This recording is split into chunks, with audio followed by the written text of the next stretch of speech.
Welcome to Telangana వెలుగు. ఈ మధ్య కాలంలో రెడ్ కోట్ సమీపంలో జరిగినటువంటి బాంబ్ బ్లాస్ట్ కావచ్చు, తర్వాత దొరికినటువంటి డాక్టర్లు కావచ్చు, తర్వాత ఒక కమ్యూనిటీకి చెందిన వారు అని చెప్పేసి కూడా మనం సోషల్ మీడియా రకరకాలుగా వింటున్నాం. అండ్ అందుట్లో ఒకరు హైదరాబాదీగా ఉండడం మన దురదృష్టం. సో ఇదే అంశం పైన మాట్లాడడానికి ప్రస్తుతం మనతో పాటు మిర్జా అఖిల్ గారు ఉన్నారు. మిర్జా అఖిల్ భాయ్, అంటే మన హైదరాబాద్ నుంచి కూడా ఒకరు డాక్టర్ కూడా దొరకడం అనేది జరిగింది. సో ఒక కమ్యూనిటీకి చెందిన వాళ్ళే దీంట్లో ప్రధాన సూత్రధారులు, అందులో అందరు డాక్టర్ చదివిన వాళ్ళే. సో దీన్ని ఏ విధంగా చూడొచ్చు అంటారు? औज़ुबिल्लाहिमिनश्शैतानिर्रजीम बिस्मिल्लाहिर्रहमानिर्रहीम अस्सलाम वालेकुम या अली मदद जय श्री राम। मैं जय श्री राम बोला तो क्या मुझे भी मार दिया जाएगा? नहीं, टेररिस्ट आजकल ऐसा ही चल रहा ना, हिंदुस्तान के अंदर हिंदू नहीं रहना, वही कॉन्सेप्ट से था ना। बम ब्लास्ट होने का कारण क्या है? दिल्ली के अंदर लाल किले के सामने बम ब्लास्ट करने का रीजन क्या है? क्या था रीजन? यही था ना कि हिंदुस्तान है, हिंदुस्तान में हिंदू नहीं रहना, सिर्फ मुसलमान रहना। या मुसलमान क्या पेश करना चाह रहे हैं, उन लोग क्या मैसेज देना चाह रहे थे ये बम ब्लास्ट करके? कार के अंदर बम लेके आके बम फोड़ के कार के अंदर जो मरा वो शहीद हुआ, या कार के बाहर जो मरे वो शहीद हुए? शहीद हम बाहर जो मरे ना उनको बोलेंगे, और वो डायरेक्ट जन्नती रहेंगे। तो अभी मरे वाले जैसे वो कम्युनिटी वाले भी है ना, मुस्लिम कम्युनिटी। हाँ, मुस्लिम, वही तो बता रहा हूँ ना मैं कि मुस्लिम कम्युनिटी वाला जो मरा है ना, तो क्या वो और मैं बोल रहा हूँ, मैं तो कोई खुदा नहीं हूँ, मैं कोई अल्लाह नहीं हूँ, मगर मेरे को जो तालीम है, जो हमें जो सिखाया जाता है, जो शहीद होता है ना वो डायरेक्ट जन्नत में जाता है, तो वो जन्नत में जाएगा। ये ना जहन्नुम में जाएगा, पता नहीं इसका क्या ऊपर वाला करेगा, पता नहीं है। और मैं गर्व से कह रहा हूँ कि मैं शिया हूँ, शिया मुसलमान हूँ। मुझे प्राउड है कि क्योंकि मैं शिया हूँ। जहाँ जहाँ बम ब्लास्ट हुए, जब जब मुसलमान पकड़े गया, वो शिया नहीं रहा। पता नहीं वो मुसलमान है मगर कौन से उसका है हमें तो नहीं पता। मगर जहाँ जहाँ बम ब्लास्ट हुआ वहाँ पे शिया कभी नहीं रहा। बम ब्लास्ट की वजह से शिया मर सकता, मगर कभी शिया बम नहीं फोड़ सकता। डिफरेंट क्या है जी शिया को? अब देखिए, हम तो अहले बैत, जो प्रॉफेट मोहम्मद सल्लल्लाहु अलैहि वसल्लम, जो उनका जब शहीद हुए थे उन्होंने, तो जब आखिरी टाइम पे उन्होंने दो चीज़ छोड़ के गए मुसलमान के बीच में, एक है कुरान, एक है अहले बैत। उन दोनों को फॉलो करने वाले को शिया कहते हैं। जो खाली कुरान को फॉलो कर रहा है, पता नहीं अगर अहले बैत को अगर फॉलो करता है तो ये किस्म की हरकत नहीं करता है। భాయ్, మై బాస్ సినిమాలో చూసినా, వేరే దగ్గర కూడా విన్నా. అంటే వీళ్ళు చెప్పే మాట ఏంటంటే, సినిమాలలో చూసినటువంటి ప్రకారం ఎవరు ఎక్కువ మందిని చంపితే వాళ్ళు డైరెక్ట్ స్వర్గానికి వెళ్తారు, అల్లా దగ్గరికి వెళ్తారు అని చెప్పేసి జిహాద్ల నోట వినిపించేటువంటి పదే పదే మాట. నిజంగా ఖురాన్లో ఆ విధంగా ఉంటుందా? नहीं, ऐसा नहीं है। अगर ऐसा रहता तो सबसे पहले शियाइट बम बम फोड़ने को निकलता था। भाई, इस्लाम सबके लिए रहेगा ना, मेरे लिए अलग, उनके लिए अलग। कुरान एक के लिए आया, दूसरे के लिए अलग आया, ऐसा नहीं है। उसको जो वर्ड्स है उसको तोड़ मड़ोड़ के वो जो पब्लिक में लेके गए वो अलग है। ఓకే, మరి ఇస్లాం అనేది శాంతిని బోధిస్తుంది అని చెప్పేసి అంటారు కదా. సో ఇస్లాం అనేది ప్రపంచవ్యాప్తంగా ఒకటే ఇస్లాం ఉంటుంది కదా. మళ్ళీ అయినప్పటికీ ఎందుకు కొన్ని దేశాలలో చూసుకున్నట్టయితే ఈ విధంగా టెర్రర్ అటాక్ చేస్తారు? మరి ఇస్లాం అన్నప్పుడు అందరికీ శాంతిని పంచాలి కదా. हाँ, यही तो है ना। हम 1400 साल पहले, 1400 ईयर्स पहले यहाँ से तो शुरू हुआ ना। अगेंस्ट टेररिज्म सबसे पहले आवाज उठाने वाले शिया लोग। ఓకే, जो करबला का जो वाकया हुआ, जो मुहर्रम आता है, हम वही तो बताते हैं कि सब एक समान में रहना है बोल के। जो प्रॉफेट मोहम्मद सल्लल्लाहु अलैहि वसल्लम जो हमें जो टीचिंग्स दिए, हम उसको फॉलो करते हैं ना। इसलिए हमारे पास इस किस्म का डिफरेंस नहीं रहता हमारे पास। ఓకే, ये जो पैदा कर रहे हैं ना, ये सिर्फ इनका जहन जभी भी था, 1400 ईयर्स पहले भी था, आज भी है। वो उनकी औलादे आज भी चल लेते हुए आ रही है। हम उसको कहते हैं यजीदियत। हुसैनियत हम है, यजीदियत ये जो करने वाले लोग हैं उन्होंने। मुसलमान में भी अच्छे लोग हैं, ऐसा नहीं है कि पूरे मुसलमान के मुसलमान खराब है या ऐसा जहन है, मगर ऐसे लोग उनके ही पास क्यों पाए जाते हैं? ऐसे लोग उनके पास से ही क्यों नहीं कर रहे हैं? हमारे पास से तो नहीं कर रहे। అండ్ ఇప్పుడు ఇది ఎక్కువగా చూసుకున్నట్టయితే పాత బస్సులే ఎక్కువ మంది దొరుకుతుంటారు.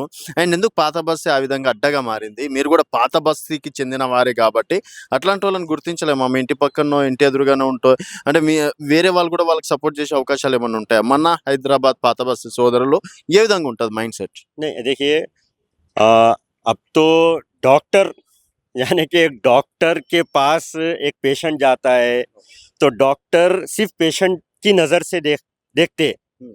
जो है, क्योंकि जब डिग्री उन्हें जब हासिल करता है डॉक्टर की, तो उन्हें हिंदू है मुसलमान है वो नहीं देखता, सिर्फ वो ही देखता है कि वो मेरा पेशेंट है, इसकी जान बचाना है, मुझे अच्छा करना है। मगर आज आज डर लग रहा है कि भाई अगर जाएंगे इनके पास तो ये कौन से हिसाब का है नहीं मालूम है, ये टेररिस्ट है या क्या है, हमें हमें डर लग रहा है। तो भी अच्छा बात बोला जी। अब डॉक्टर मुसलमान भी रहता, वो भी हार्ड वर्क करके गरीब लोगों को भी डॉक्टर होता। आजकल मुसलमान डॉक्टर को जाने वाले बोले तो कौन तो भी डर रहे। मैं भी सुना था 2-3 जने बोल रहे। तो अभी ये क्या मतलब है? नहीं ये जो परसों इंसिडेंट हुआ ना, वहां से शुरू हो गया ये। अब चलने फिरने वालों से भी डरने लग गए लोग। अरे मैं खुद ही डर रहा हूँ भाई, कि मेरे को भी अगर अब मैं निकलूंगा अगर मेरे को भी मार दिए तो मुझे पता नहीं है कि अब कौन वो टेररिस्ट है या कौन है, पता नहीं चल रहा है कि ये कौन है। हाँ, शिया बोलेंगे तो आपको डरने की जरूरत नहीं है, बिंदास। आप टोपी लगाए, दूसरा भी टोपी लगा के आते, जी, आप दोस्तान बनाता, वो भी दोस्तान बनाता। मुहर्रम कर रहा है या नहीं कर रहा, या अहले बैत की बात कर रहा है या नहीं कर रहा, अहले बैत की जो टीचिंग्स है, किसी के मजहब को हम गाली नहीं देना है, वो दे रहा है या नहीं दे रहा है, वो उससे पता चल जाता है। ओके। उससे आपको अंदाजा लग जाता है कि ये हो सकता है, उससे पूछना, उसका नाम पूछना। अब ये जो 5-8 जो आतंकवादियां जो टेररिस्ट जो पकड़े गए, उन लोगों के नाम में हमारे नाम में फर्क है। अच्छा, क्या फर्क है? अब जाके अगर मैं बोलूंगा तो बहुत कंट्रोवर्शियल होगा अच्छा, ओके। कि ये तो डायरेक्ट आके एकदम मुसलमान के बीच में शिया का ऐसा वो कर रहा, मगर वहां जाइए पता चलता, नामों से ही अंदाजा लग जाता है कि कौन लोग है, हम कौन लोग है, पता चल जाता है। So G A Ek university May professor ఏదైతే మాట్లాడిండో దాని ప్రకారం వీళ్ళు ఈ విధంగా నడుచుకున్నారు అని చెప్పేసి విన్నాం. మదర్సాలో కూడా ఇట్లాంటివి ఏమన్నా బోధిస్తారా అన్నది క్వశ్చన్. అంటే ఇది చాలా మందికి క్వశ్చన్ రేజ్ అవుతుంది కాబట్టి డౌట్ క్లియర్ చేసే కూడా మీరేమన్నా చెప్తారు? नहीं देखिए, मदरसा एक तालीम हासिल करने की जगह है, मगर कौन लगा रहा वो इम्पोर्टेंट है। अच्छा। हर मदरसे में ये हो रहा, ये गलत बात है। हर मदरसे में टेररिस्ट पैदा हो रहा, ये गलत बात है। मगर लगाने वाले का इंटेंशन क्या है, वो मदरसे को उन्हें अगर देखो भाई चोरी नहीं रही, दिल में वो नहीं है, तो अब जैसा यूपी में बोले भाई मदरसे को रजिस्टर्ड कराओ, तो कराओ ना, क्यों डर रहे हैं? अगर आप ईमानदार है, सच्चे है, अच्छे है, तो आप लगाओ। आप बताओ सरकार को हम क्या पढ़ा रहे मदरसों के अंदर। और इसलिए हमारे पास उतने मदरसे रहते नहीं शिया लोगों में, जो होता है ओपनली करते हैं, जो मजालिस बोल के हम जो करते हैं 2 महीने 8 दिन, उसके अंदर हम ओपनली बात करते हैं, हम ओपनली टीचिंग्स देते हैं। ऐसा बंद कमरों में लेके जाके पढ़े जा रहा वैसा नहीं रहता। हमारे पास जो रहता है ओपनली रहता है।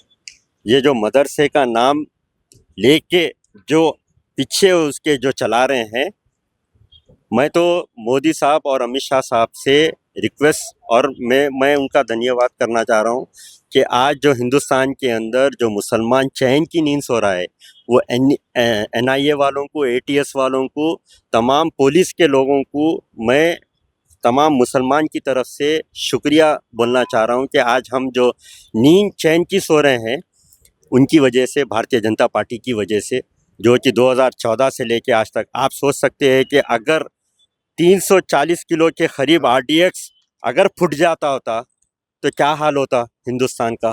या जी, ये बातों के लिए बोले तो थोड़ा जने बिहार इलेक्शंस है उसलिए बॉम्ब ब्लास्ट हुआ बोल के ऐसा कमेंट कर रहे, क्या बोलना उसको? नहीं देखिए, बिहार इलेक्शन है वो तो 2014 से इलेक्शन आते आ रहे, क्या जब इलेक्शन आया बम फोड़ते गए क्या?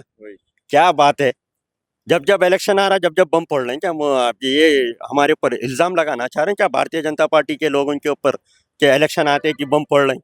क्या बात सोशल है? मीडिया में देखते पूरा वही है, नहीं तो ये कांग्रेस की चाल हो वही सकती है। कांग्रेस वाले।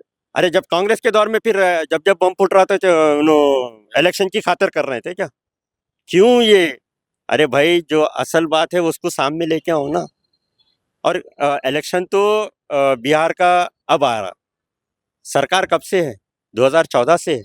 तो 14 से जब जब इलेक्शन हर जगह, अब जब नेक्स्ट इलेक्शन आने वाले तो अब जब बम फुटते कि अब बोलेंगे क्या कि बीजेपी बम फोड़ी बोल के? क्या बात है वो? ओके, सो ये कम होना बोले तो क्या करना जी? आप कुछ भी सजेशंस मीडिया के तरफ? देखिए, ये कम होना है तो जो प्रॉफिट मोहम्मद सल्लल्लाहु अलैहि वसल्लम जो तालीम दे के गए, वो सबसे बड़ी तालीम ये है कि कुरान और अहले बैत, ये अगर दो में से किसी एक को छोड़ेंगे तो मुसलमान नहीं बन सकते। ये मैं नहीं, ये प्रॉफिट मोहम्मद खुद हमें ये तालीम दे के गए हैं।